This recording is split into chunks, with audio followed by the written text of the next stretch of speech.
Welcome to the Aig-Imoukhuede Foundation podcast. At the Aig-Imoukhuede Foundation, we are committed to making a lasting impact on the lives of Africans by fostering innovation, accountability, and accessibility in public service delivery and healthcare.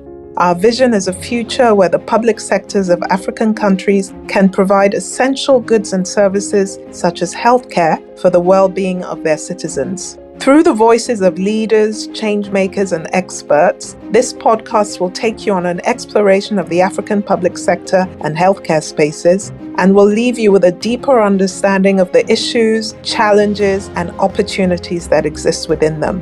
Subscribe to the Aig-Imoukhuede Foundation podcast for more thought-provoking discussions and a glimpse into the power of collective action and vision.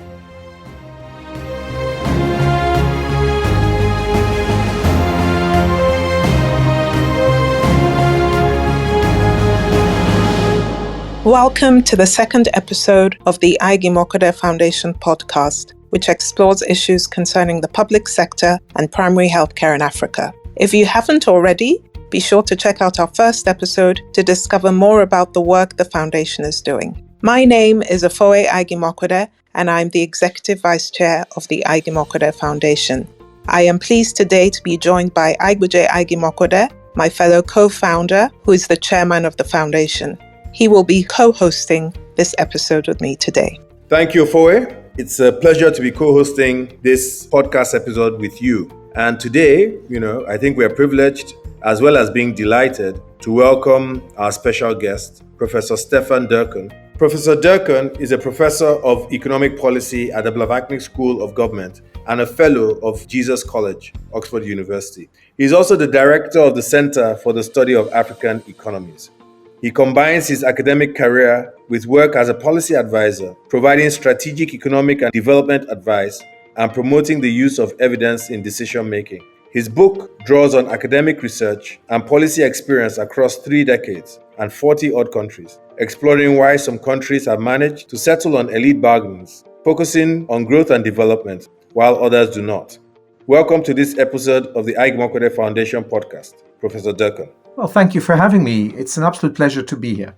We're going into your book now, Gambling on Development, Why Some Countries Win and Others Lose. Very thought-provoking.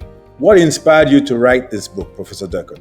Well, look, I've been privileged to be able to work as an academic for 30 years. I've also have a decade or so been able to work as a practitioner, as a policy advisor, as a chief economist in the UK aid agency. And it allowed me to travel around the world and work in loads of places. What inspired me really is that I wanted to communicate both what I learned as an academic, but also what I experienced and learned working in the policy environment across the world. This last 30, 40 years is a big period of change. There's a number of countries have managed to really begin to take off and progress dramatically, while others actually have stagnated in the developing world. And that was interesting for me. And I think these last 3-4 decades, I thought was worth documenting and the lessons from it to pass them on to others and to generations of people that would like to see change in their countries. Thank you very much, Professor Dercon, for that response. So you said that a lot has changed over the last 3 to 4 decades. And in your book, you reference the fact that in this time, there has been an Africanization of poverty. You state some very startling statistics that by 2030, most of the world's poor will live in Africa. But 3 or 4 decades ago, most of them could be found in China and India. So what has changed in this time? So it's worth briefly dwelling on these facts. So if you go back to about 1990, we're talking in the world with some fairly common definition of extreme poverty, so real extreme deprivation. We're talking about probably just over 2 billion people in the world living in extreme deprivation. That's probably something like 40-45% of the world population at the time. But as you were alluding to, most strikingly, most of them were actually, the largest concentration was in Asia, in particularly in China. We probably had something like 800 million people in extreme poverty in China. And by then, something like 450 million people in India living in extreme poverty. Now, of course, these are already then were very large countries, but it does suggest, the majority and the vast majority of the poor were living there in Asia. Now, what we saw since then, first in China, but also in other East Asian, Southeast Asian countries like Indonesia, a rapid decline in extreme poverty. Later on, probably around 2000 or around that time, also in South Asia, places like India, but also like Bangladesh, a fast reduction. And all this has led to, in the world, we're talking these days about 10% of the global population. So that's about, maybe, 650, 700 million people that live in extreme poverty in the world. Now, this is what you then allude to. The striking part, and I haven't even mentioned him yet, is actually what happened in sub-Saharan Africa. And we talk very much of that rather than a decline, as we've seen in the rest of the world, globally, the number of poor is 2/3 lower than it was in 1990. So there's only a third left. But actually in Africa, extreme poverty has actually increased. And that's just very striking that we get this Africanization of poverty. And indeed, at the moment, it's probably about 70-75% of the global poor will now be living in sub-Saharan Africa. And we really think, and dare I say fear, that by 2030 it will be, maybe well over 80%, 85% of the global extreme poor will be in sub-Saharan Africa. Maybe it's worthwhile for a moment quickly to add to it. It's that even though I have talked about the Africanization of poverty, it didn't happen in every country. There are countries in Africa, such as Ghana and Ethiopia, that have managed to halve their extreme poverty. There's others where we actually have seen a doubling of the number of extreme poor. And unfortunately, the most striking one is Nigeria. We also have the Democratic Republic of Congo, we have Malawi, we have Madagascar, and some of these countries in that group. And so you also get differentiation across these places. Some places where it's really gone up, and other places where it has gone down, even in sub-Saharan Africa. Professor, the data you just shared is clearly available to everyone, policymakers, and certainly critical stakeholders in governments across Africa. Every time I hear you, all I can think about is the notion of Africanization of poverty, super inequality, inequality plus. And so with this divide growing, why do you think there isn't a focus on this? Well, there's probably a number of layers to this. So the first one is, in terms of the global economy, in terms of the forces that determine progress in the global economy, Africa still being behind is definitely not get the attention it deserves. A lot of attention is on Asia, on the growth engine these days of the global economy and so on. But it's too easy to simply say this is a problem just of global observers, global powers not paying enough attention, because even the data I presented to you and the fact that there is differentiation even within Africa makes it actually important to recognize that it's too easy to just blame the global forces alone. There are countries like Ethiopia, like Ghana, that actually over considerable periods of time in the last decades have been able to take advantage and actually been progressing, growing their economies, beginning to work on deep poverty, beginning to improve the development outcomes of their populations, while others are not doing this. And what that suggests is that it's too easy just to point to global forces of inequality in the world, but actually what's happening within countries matters. And I think that's often much harder. And I do think that many governments, policymakers, many people with power and influence in countries hide behind the fact that actually, we can blame some forces outside our control, while actually some of the root causes of why a place like the Democratic Republic of Congo or Madagascar or indeed Nigeria stay behind recognized, and it was one of the things in the book I wanted to emphasize, that what happens in countries does matter. And there are countries that similarly have been very poor than many of the African countries we're referring to, and they have been poor only some decades ago, but they managed to find a route out of this. Okay, thank you very much for that, Stefan. So, yes, in your book, you do give examples of countries like Bangladesh and Indonesia and in Africa, Ethiopia and Ghana, that have successfully managed to get unstuck. But you say that replicating these approaches won't necessarily yield similar results. And you also talk about a development bargain being a necessary condition for growth and development, that in all the examples that you gave in your book of countries that have managed to lift their citizens out of poverty, there has been this development bargain. So can you please explain what this bargain is for the audience? Thank you.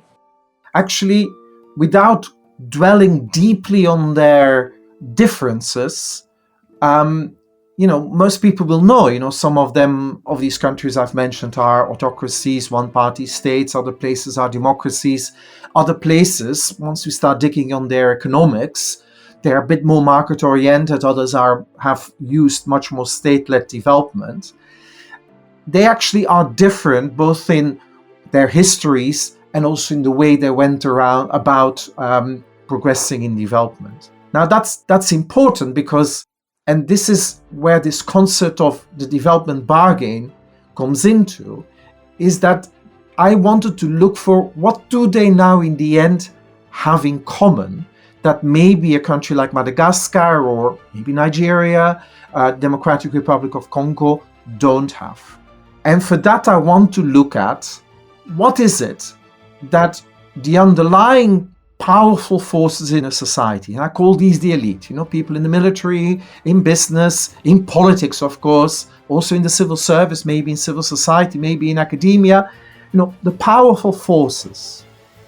Are they pursuing all kinds of objectives that have nothing to do with development or growth? Or is there enough of a common purpose around development that actually provides some glue, with a lot of difference, of course, but some glue that actually helps them to progress? And I think that idea of the development bargain, for me, that's the idea of an implicit, never a written document or whatever, but an implicit understanding, an implicit deal between those with power and influence in a country, that actually they want to be seen to be and judged by the progress in development and in growth. And so you get very different countries like the China of Deng Xiaoping after 1979, or Indonesia under Suharto and then after the Asian crisis in 1997, or Ghana after the return to democracy in the mid-1990s, or indeed Ethiopia under Meles Zenawi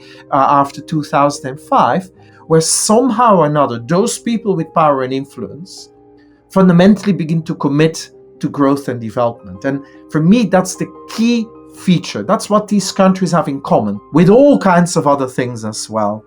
And I think that's so crucial in a country. All countries, and if you look at historically, somehow or another, you need to get that confluence of forces. Those people who are powerful in these countries somehow be aligned enough that they want to be judged by, that they want to be committed to growth and development. Professor, at the invitation of our foundation, you were very kind to visit Nigeria twice within the last year.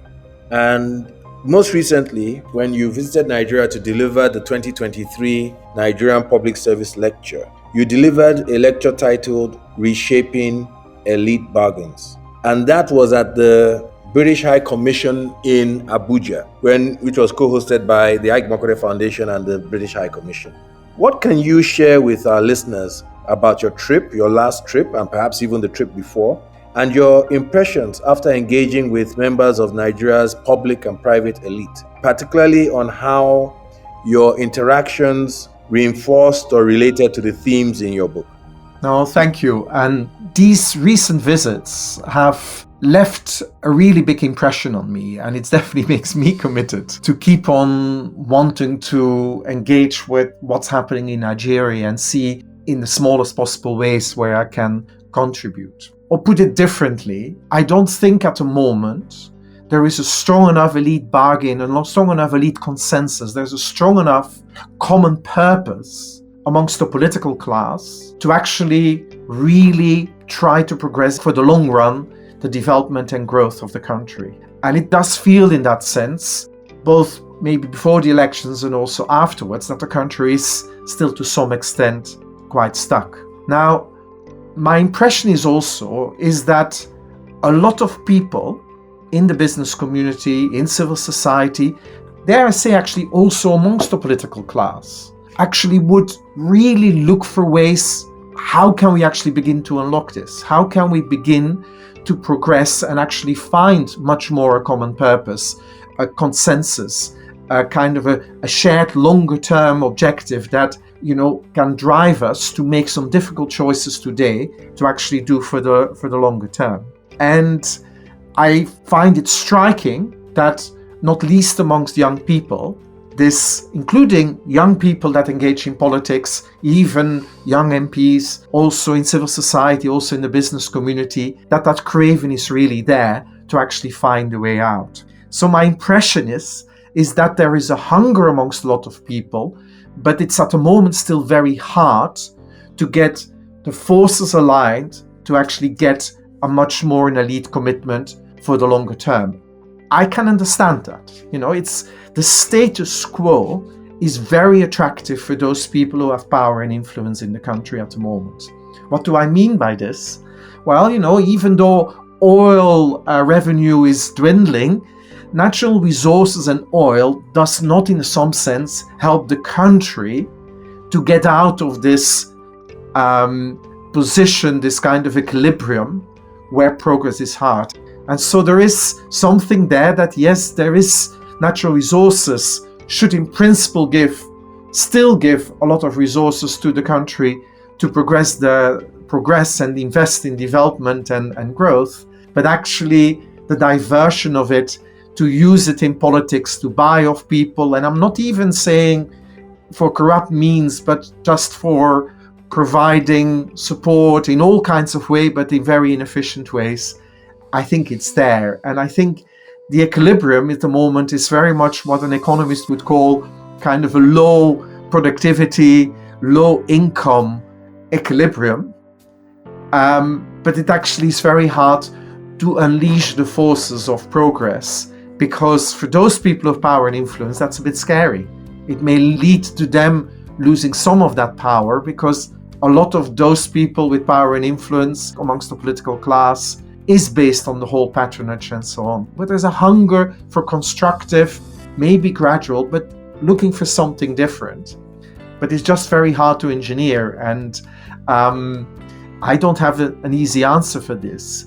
But it's just important to keep on being aware that there should be another consensus that should be able to exist, including with the political class, including with the business community, including with civil society, that actually is much more focused with the idea of a common purpose, a kind of an elite bargain for growth and development of the country. Thank you very much for that response, Professor Dercon.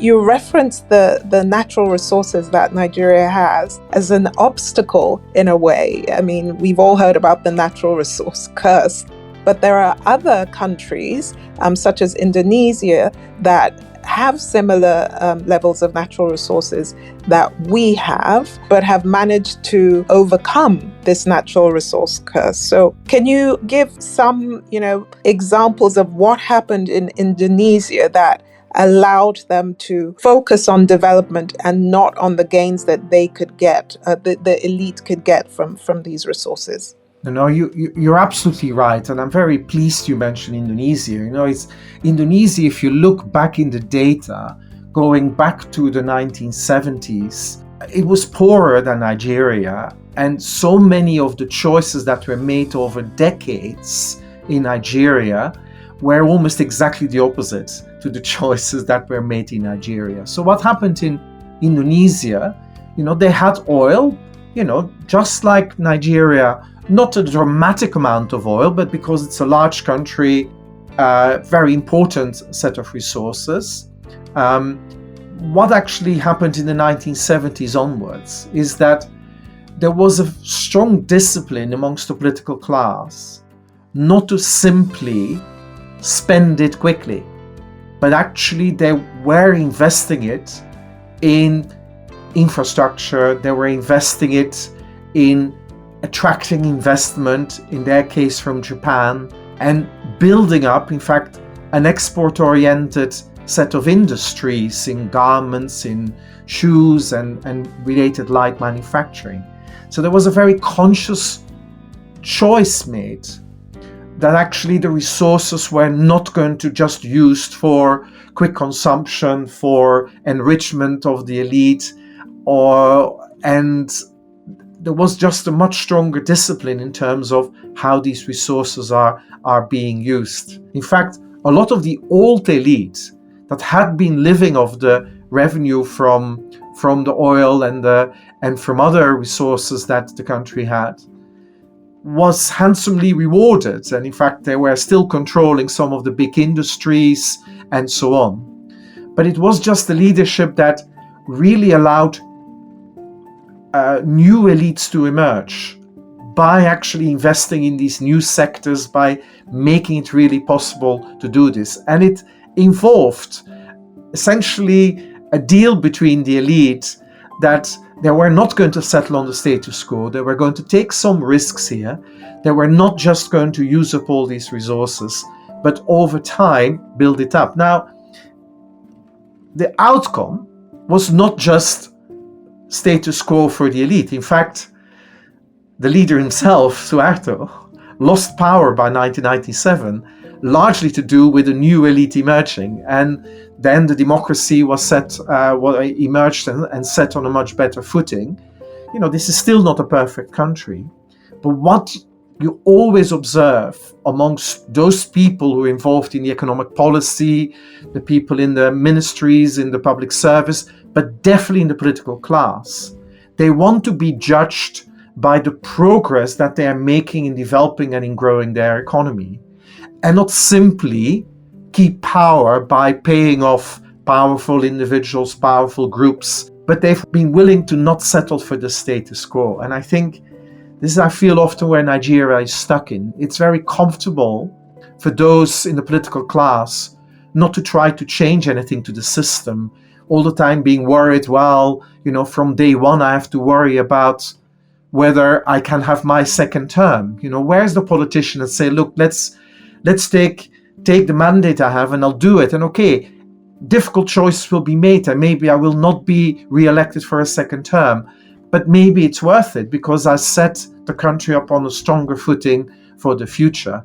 I do worry that in the political system that, dare I say, is very expensive for anyone who wants to gain power, that the status quo is now so deeply ingrained that unless the political class is willing to actually take some risks and saying, look, the good of the country is more important than all the people that have supported me to get resources from to support my electoral campaign or whatever it is, or provided me with the vote banks. And it's that actually is the difference. So for me, the natural resources are not about a resource curse in a pure economic sense. I think technically you can handle that. Indonesia handled that well. It's actually a political economy problem.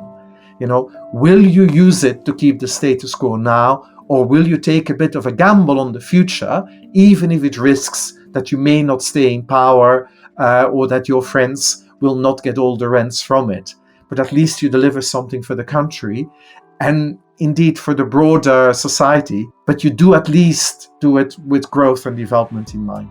Professor, clearly, people identify the elite in the political class, in other parts of government, the wealthy in the private sector.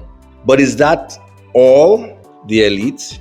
And why is it difficult for people when we're in these rooms where you are having this conversation about elite bargains to recognize that they could be part of the elite even though they may not be holding political office or be sitting above or on a big business empire. No, you touched on a very important part, and I thought one of the things what was fascinating during the meetings we've had in Nigeria is how at times people were trying to reflect who is the elite. I think famously at an event, someone said there's 34 people in the elite in Nigeria, as if it is a very, very well-defined set of people. Now, the 34 that this person mentioned, it included religious leaders, traditional leaders, military leaders, former presidents, and so on, and senior business leaders, and so on. And yes, there are probably some that are really the most influential involved, but the elite is probably not something that is a small group somewhere and then the rest has no say on it. And you allude to these events that we have. And, you mentioned earlier an event we had at the British High Commission. Look, if you get an invitation from the British High Commission, you can be pretty sure that you probably belong to someone who is influential, or at least maybe have some chance of being influential, whether you're a journalist, civil society leader, or indeed a senior civil servant or a politician or a senior business leader. So, and it's been clear that the people I was addressing them, probably all of them, one way or another, had some influence. And they played a role, and they should play a role, in forging these better deals, consensus within their societies, and within the society, and make the progress they have. A lot of business only have the shape and size they have also because Nigeria is a country run in a particular way. It's not as if they are not in the end also a product from this particular elite bargain that exists in the country. And they may try, and I hope they do, not to be corrupt and not go in corrupt dealings, but that's not just what we're talking about here. It's about choices for the long term, not just consuming all the resources immediately, but generally trying to build up the future, making hard choices, and so on. And that involves, for example, may well involve more taxation, less avoidance of taxation. It may involve all kinds of things. And all senior people in business, any business of any size, is then in that sense part of it, of having to forge somehow a consensus to build a better Nigeria. I agree with you, it's always very hard. And I usually try to say, look, even though, I may not like to think of myself as part of the elite, even though I'm a foreigner in the United Kingdom from where I talk to you, I am part of the elite. I held a senior office in government. I have access to politicians. I have access to senior academics. Surely I'm part of this as well, and I have a role to play, and I can play a role. And I think it's important even for young listeners, however young they are and where they're sitting at the moment, they can have influence. They may not have power, but they can have influence on the direction that any country is going for a progress of a country. Yes, thank you, Stefan. So your response referred to the non-traditional elite as we see it. So those who are not politicians, so maybe civil servants, for example, or young people. Do you have any examples from some of the countries you reference in your book, maybe Ghana or Ethiopia or Indonesia, where non-traditional elites played a part in helping to forge this development bargain? Let me first mention a couple of examples there. So when you go and dig a little bit deeper in countries that have made progress, and the role of, the way civil servants can go beyond just their own call of duty, their narrow set of duty, but actually becoming influential actors in helping politicians to keep on the straight and narrow, helping departments to actually become pockets of excellence. We had it in Indonesia, so it's very striking that there was an early set of young advisors they refer to them as the Berkeley boys, although it included also some women, including the current finance minister, indeed, was there already from early on.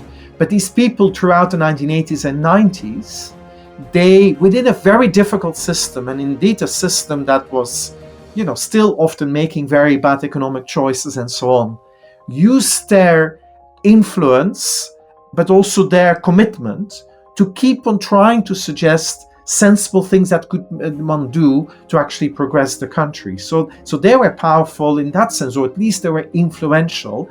Suharto noticed that they gave good advice and actually helped him possibly also to keeping power in the way, because the stability of the country was helped. So actually they played a bigger and bigger role.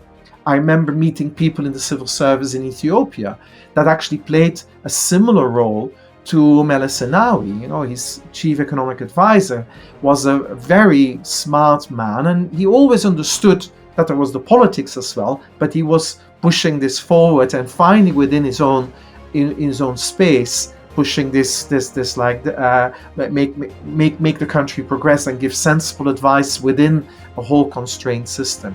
These are examples, where you can find ways within the, and in fact the important thing is within their own context, they found ways of operating to actually progressing and being influential. And I would say, look, these NGOs, these civil servants, they were being influential and shaping a slightly different version of the elite bargain that exists, and that arguably was good for growth and for development in that country. So, Prof, for Nigeria to get the benefits of a development bargain that catalyzes and accelerates our progress towards much better economic, social, and public sector performance, what's going to trigger it? What's going to happen in Nigeria to trigger a development bargain? Well, I better get my crystal ball here, but I'll tell you a little bit of some of the factors that contributed in other countries to get it. And I'll choose the examples exactly, or at least the principles, because I think they're relevant for Nigeria too. So the first one is, it usually comes, in most countries, it emerged after periods of crisis. Okay, so now most periods of crisis, in some cases, and I'm not wishing this for Nigeria, conflict leads often to the beginning of this turnaround. Now, why I'm not a big fan of this route, because the unpredictability of deep crisis and conflict to lead to a development bargain is, the risks involved are enormous. We have seen in lots of countries popular uprisings. We see coups happening in countries. Anyone who thinks this is the clear path to make progress should just, for example, remember what happened after the Arab Spring. A popular uprising, civil society very much also involved in the protest against regimes that were definitely not development bargaining. However, in these periods of chaos, other forces typically come to the fore, and I would say most countries that experienced the Arab Spring are probably now worse off than they were before the Arab Spring. And so I wouldn't recommend Nigeria this route. I at times worry, I'm not immediately, but I at times worry about this, that actually conflict is in coming decades may intensify, and that may be then the trigger for actually elites to lose their power. But I can't really say this is the best. Well, I definitely can say this is not the best route to make the progress. Another way that Nigeria can get to this is a political class, but actually a broader, those who have power, not just the people with influence, but those who have power, political class, maybe in civil service, maybe in the military and others, and in the business community, to generally saying, look, government as we have it, and the way politics is run, the way development policy, the way economic policy is run, we don't really have fundamental legitimacy anymore for the broader population. And I do worry about it, is that actually the choices that made, they're not done, as a way to get legitimacy from the population. And so legitimacy and legacy could become very powerful drivers for very important parts of the elite to do this. I hope that that's the progress we will have. We have occasionally, but too rarely, seen senior political leaders, presidents, that fundamentally seem to have embraced this generally want to leave a legacy and gain, in the longer term, legitimacy for the power they had through actually progress and development. Now, that's a difficult thing. I think elite players have to help leaders to do this. They can't do this alone. So there is the need for, I think, the Nigerian elite also to come better together. Business elite, civil society, religious elite, and so on, to actually generally saying that this is not the way we're going to get progress. This endless, lots of short-term deal making, the short-termism of all the politics and policies that are taking place, it's not going to get us.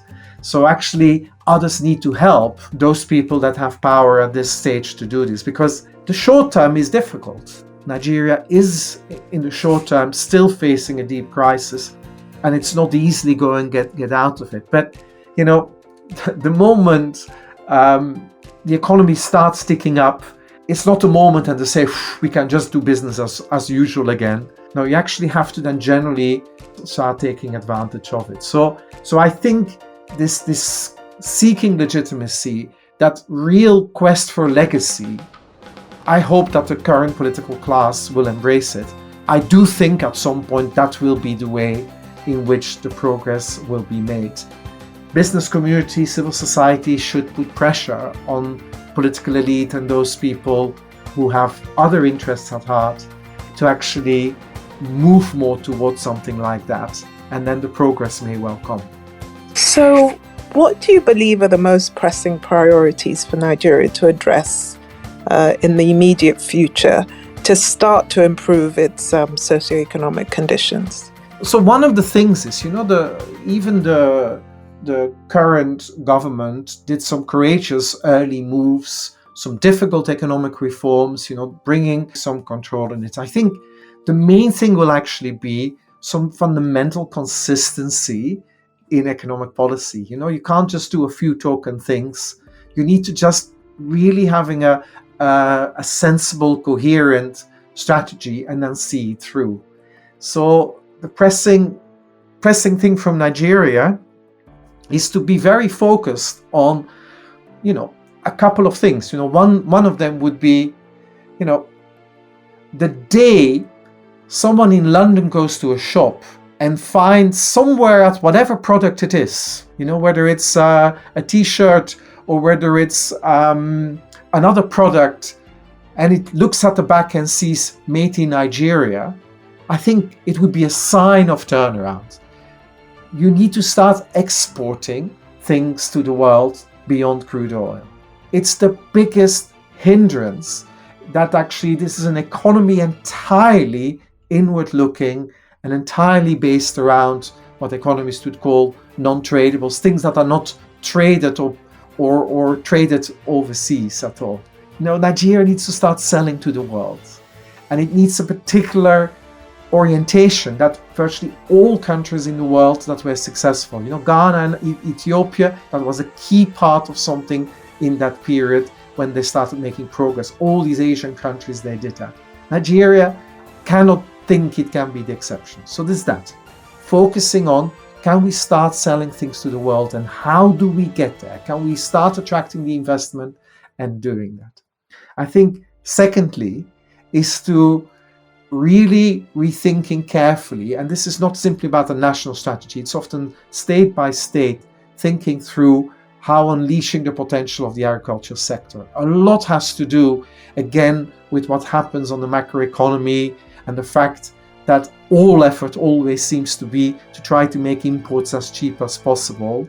But actually, unleashing the potential of the agricultural sector and these areas, it will be so important for progress in development. And there's somehow never been a coherent, consistent strategy that actually genuinely tries to unlock these areas. And, for all this, macroeconomic stability will be important. And that does mean cleaning up the state, cleaning up a lot of what the money is spent up very inefficiently, have to do it. I know that's the hard one, that's politically the most sensitive, because there's a lot of rents to be captured from all that. But you need to get to some form of macroeconomic stability, because without that, the investment climate will be so uncertain, and the progress can just not be made. So for me, these are the kind of things on the economic policy front. You can only do any of these if you do this as part of working on a broad platform of supporters in a broad set of communities to actually achieve the progress in that. You can't simply do it by presidential decree and thinking it will all work. So there's a lot to be done around the consensus around the set, but these three things would definitely be included in my set. Prof, back to your book. What is one key takeaway from your book that you would hope that readers carry away with them? I think for me the main thing is that Nigeria can learn from other countries that the turnaround can happen quite quickly. We may not know that the turnaround is happening, not observe it, but actually it can happen quite quickly. Change is possible. Bangladesh was described by Henry Kissinger around 1980 as a basket case. It's been growing for 30 years now at around 6% per year. It's halved its poverty, and all kinds of positive outcomes have been achieved. Change is possible, but what you require for it is different forces really to think about, how can we reach out across society, across communities, across the business community? How can we build consensus? How can we actually bring this together and not polarize and be just antagonistic, but actually finding common ground and consensus and common purpose? That's what the key is that one should focus on, building this common purpose, this consensus, this elite bargain for development, this development bargain. Thank you very much, Professor Dercon. This has been a great conversation. We really enjoy your book at the Foundation, and we hope that more of our listeners will buy it and imbibe the lessons that it contains and begin to play a greater role in the development of our country. I believe that your book can be found on Amazon, right? That's correct. And lots of other platforms. Amazon, it's there. And at the moment, those who have access one way or another to Amazon US, they're selling it for a very low price. And I believe that in Nigeria, Roving Heights also stocks the book. So I encourage everyone to get their hands on it and spread the word. Thank you very much once again. Well, thank you very much for the time and for the interest in this work. I thank the Foundation, actually. It's been wonderful to work with you. Thank you. Let me reiterate what Ofowe has said. Professor, we always look forward to hearing from you. We always look forward to being with you. And we look forward certainly to having you in Nigeria soon. Thank you. And God bless. So I think this has been a really interesting conversation with Professor Dercon. It doesn't matter how many times I hear him speak, I always get something new from it. But it was very interesting to hear him talk about the role that the civil service could play in pushing this development bargain. So our work at the Foundation is primarily focused on public sector transformation. And we do this by building the capacity of the public sector workforce to actually push forward the reforms that are so desperately needed in the country.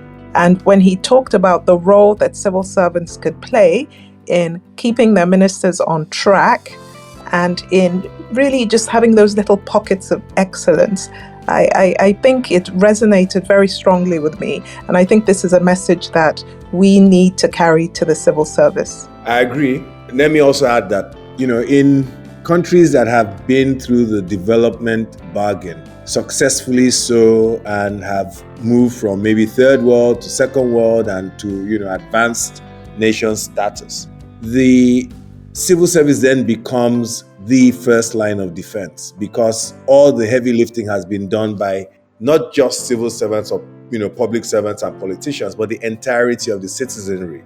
Getting us from where we are to the promised land will need not just the civil servants and of course those in public service, whether politicians and military and so on. It will need the elite and the broader citizens of the nation. which is why advocacy is very key, to let others know what they must do, to inspire others to action, and to ensure that the wheels of progress, continue irrespective of what type of national challenges and constraints we face. That's what we at the foundation, the Aig-Imoukhuede Foundation, have taken it upon ourselves to do. And that the more we invite into this community of change-oriented and progress-seeking people, the more progress we will record.